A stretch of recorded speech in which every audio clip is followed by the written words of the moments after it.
Good afternoon, Antonio. Good afternoon, Michael. It's such a great pleasure having both of you as speakers this afternoon at our series of partner keynote dialogues for the Bechtle Competence Day 2020.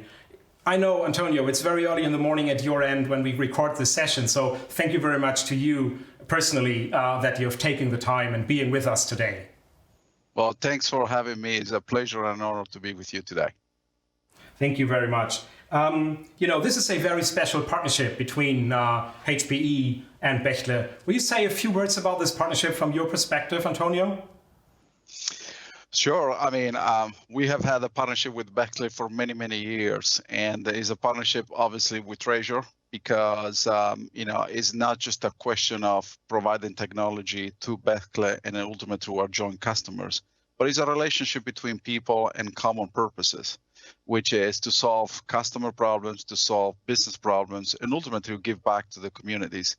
And what I love about the partnership between us and Bechtle is that we have common values, values of partnering, innovate, and act.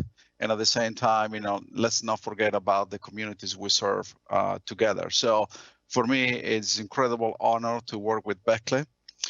To work together on solutions that address those fundamental problems.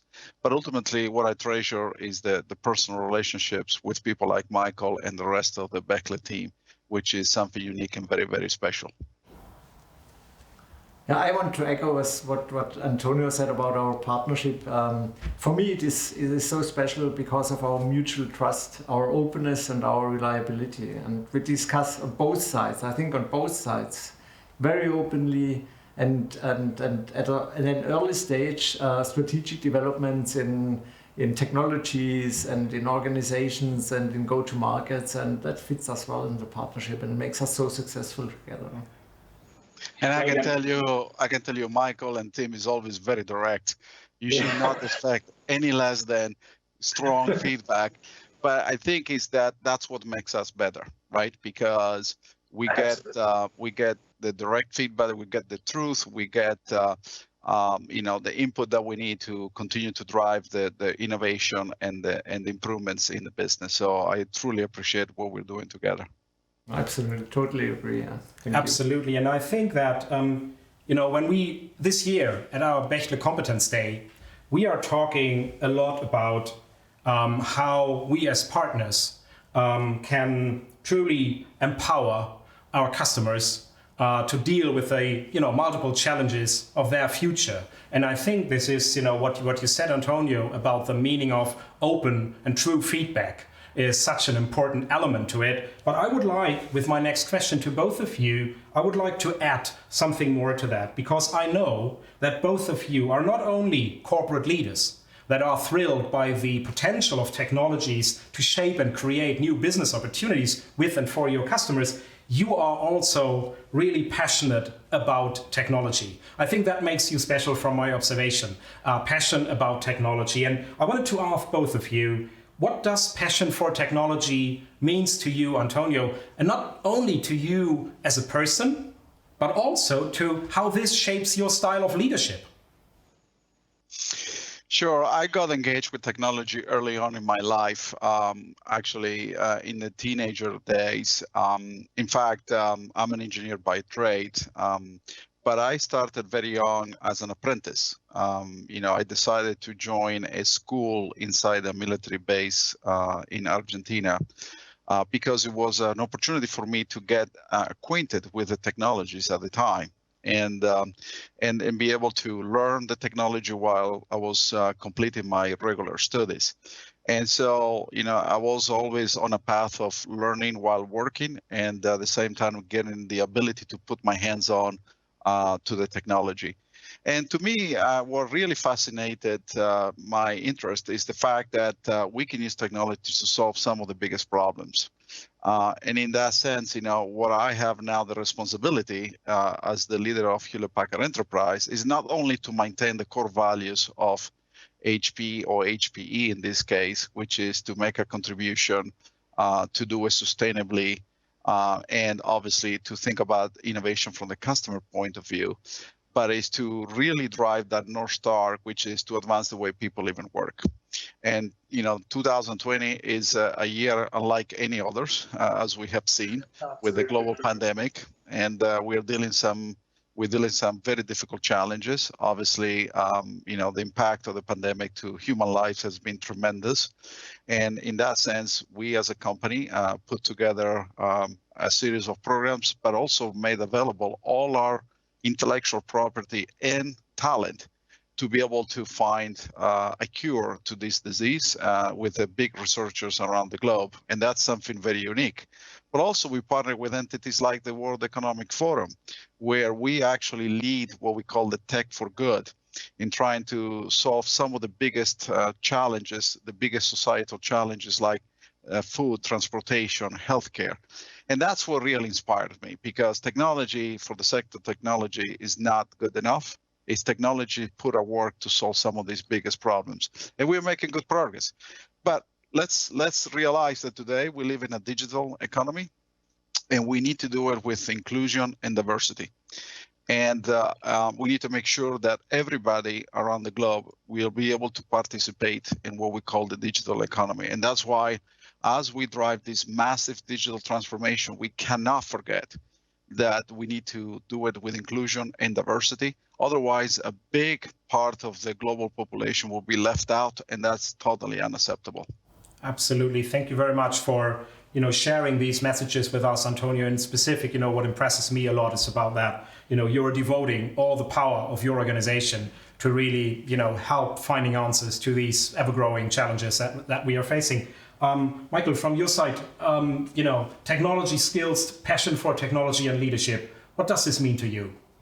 Yeah, my career is my professional career is not so similar to yours, but I also started as a technician in my professional career and experienced companies from the technicians to project management to pre-sales and all of these technical stuffs, and then spent a lot of time in sales, and then in leading sales and leading big organizations. And for me means technology and leadership that you have to keep yourself always well informed by dealing with new technologies and new business models or new go-to-market models.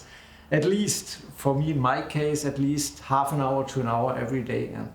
Not to understand everything in detail, but to be able to ask the right questions, which then lead ideally to good decisions. Yeah, absolutely. And straightforward, Antonio, we are talking so much about new technologies, but I wanted to know from you, what are the technologies to watch? Every CEO, every CFO, every CIO, obviously, every C-level representative, and not only the C-levels, everyone in an organization that takes responsibility. What are the technologies to watch right now? Yeah. As I said earlier, we live in a digital economy. That digital economy is powered by data. We live in what we call the data era, but what we're entering is what I call the new age of insights. And that's why technologies like AI and machine learning has a tremendous potential to accelerate what I said earlier, how people live and work. And so for me, AI and machine learning is very revolutionary. We are just at the beginning, but it has to be applied to augment what humans do. And in that sense, I believe that has a tremendous potential. And then aligned to what I said earlier, to solve some of these societal problems we are living every single day. So from my vantage point, I think AI machine learning is something we absolutely need to embrace, and we need to do it the right way. As I said earlier, we cannot create a digital divide, but if we don't create ethical standards around AI machine learning, actually we're going to see the opposite. We're going to see the negative side of those technologies. But in the end, if we do it the right way, I think it has tremendous upside for all of us. Thank you. Michael? Yeah, without exceptions, all of these technologies and developments that you mentioned are particularly important for our customers in Germany, Austria, and Switzerland, as they will modernize their IT architectures in the next couple of years. Absolutely. And above all, they will use these technologies and especially all these things around AI to innovate their own products and services and make their own business better, because they all have understood that IT is an enabler for making their own business better now. Yeah, and yeah, that's why we said earlier, right? We are moving at an incredible speed, and we always said the future belongs to the fast. Yeah. And the way you move faster is by getting insights from the data. And today we are not getting all the insights from the data. A lot of the data goes wasted. But if we can apply this new set of architecture and technologies to the data, we can solve some of the biggest problems we have never imagined before. Think about it. I mean, think about the vaccine is a great example. Before, it used to take researchers weeks to process certain algorithm in the vast amount of data. With our systems and AI, now they can do it in minutes. A great example of that is also what we're doing with the DZNE in Germany. Since we are talking here about Germany, they are looking for finding a cure for dementia and Alzheimer. They have a 10 years program. But the good news is that every year we are accelerating that research, and we believe by 2025 we'll be able to map the entire brain. And if we can map the entire brain in a truly virtual, digital kind of experience, then the researchers can find the right cure for those proteins that are causing dementia and Alzheimer. And that's where this technology has tremendous potential. Yeah, and I think regarding to that, edge computing is a very huge field of development in the next couple of years, to divide the important data from the unimportant data, to not use resources that you can spend for other processes. Exactly. And that's why the pandemic unfortunately has validated what we said 3 years ago, that the enterprise of the future will be edge-centric, cloud-enabled, and data-driven. The edge is this massive scale computing in a truly distributed model. Think about it. You and I are talking virtually here. You are in a campus, but the reality now, we live in a micro branch where is our home offices, and we need to be able to connect all these offices at home in a very scalable way and be able to provision those services much quickly. And therefore, edge cloud will be essential. And then at the same time, we think about the cloud as an experience because it accelerates delivery of services. And obviously, as we just discussed, the data-driven approaches. But again, is an exciting time to be in the IT industry, but it got to move really fast. Yeah. It's truly exciting, and it's these examples you're sharing with us, Antonio, are really great. I'm as a German, I'm very proud to hear that a lot of these things are happening in Germany, even that you do with HPE. This is fantastic. I can't let you go, Antonio. I can't let you go without asking you for what you have in the making. I said in the beginning, maybe you can open the door to your secret labs a little bit for us. And, because tech innovation is so much in the DNA of the brand you represent, HPE, you created a lot of products that are shaping our world today. And obviously it is interesting for us to hear, and I'm personally very keen to find out what is the next big thing we can expect. Yeah. Well, so when I became the CEO of the company, I established 3 key priorities for myself. One was our customers and partners. That's why I love talking to you and obviously to our customers. And we made remarkable progress with both. We are, and will continue to be a channel-led company. There is no question about it. We built this company over decades together with our partners. And you can see the amount of innovation, not just on the technology side, but on the program side, to make it easy for our partners to serve our customers together. You will see more and more innovation and easier doing business on the business side of the house.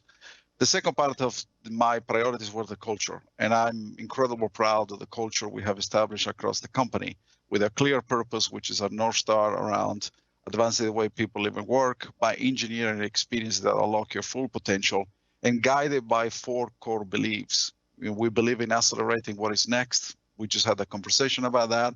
We believe in bold moves and where innovation plays a huge role. We believe in the power of yes, we can. You have to be optimistic about things. Despite a tough year like 2020, I am more optimistic than ever that the future is bright and that we can shape it for our next generation to be even better than our own generation. And last but not least, it to be a force for good, because obviously we are as good as our contribution to the society and the communities.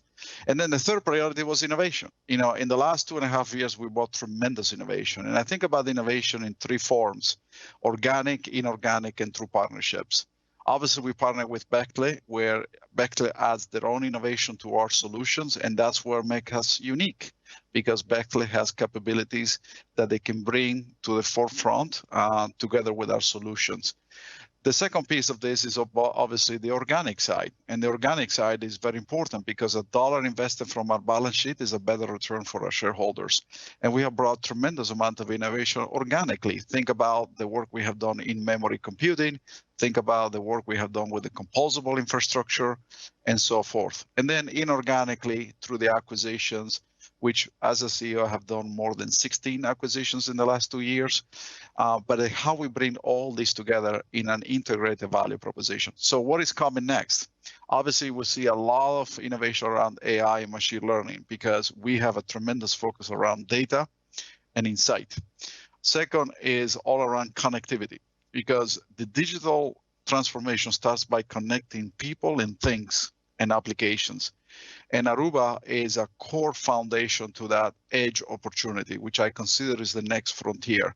So today, Aruba is a cloud company that provides connectivity to the right use case with security analytics at the core.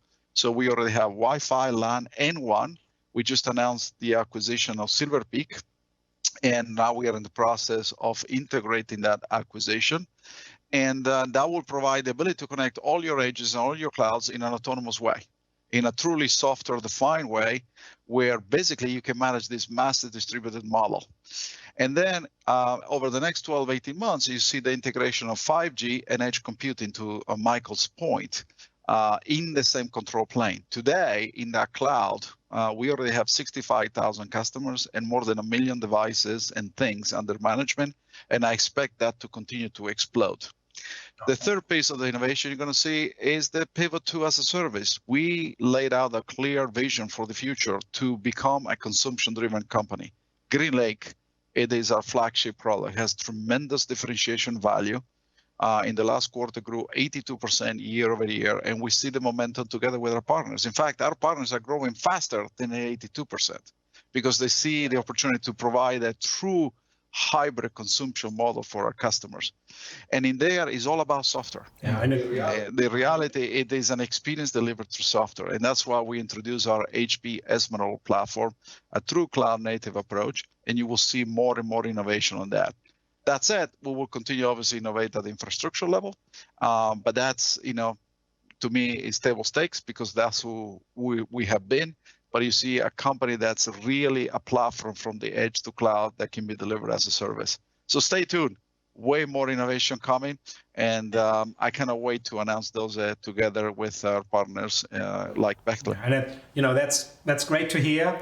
And it's not only a impressive variety of innovation that you're working on. I'm impressed by the holistic approach that you follow with doing great new technology. But also, enabling your customers to use it in a more modern and appropriate way for the times that we are in. So I think this is a great full set of innovation that you've shared with us. Thank you very much for this, Antonio. And with that, I wanted to thank both of you gentlemen for taking the time for this dialogue this afternoon. And obviously, Antonio, we very much hope here at Bechtle that we see you back in Germany very, very soon. We all hope that the times are up for traveling again, and so that people can meet more in person. So thank you very much for meeting us virtually today. Thank you very much for taking the time, Antonio, Michael, and I wish both of you and all our audience a wonderful day. Thank you very much. Thank you, Antonio. Thank you. Thank you.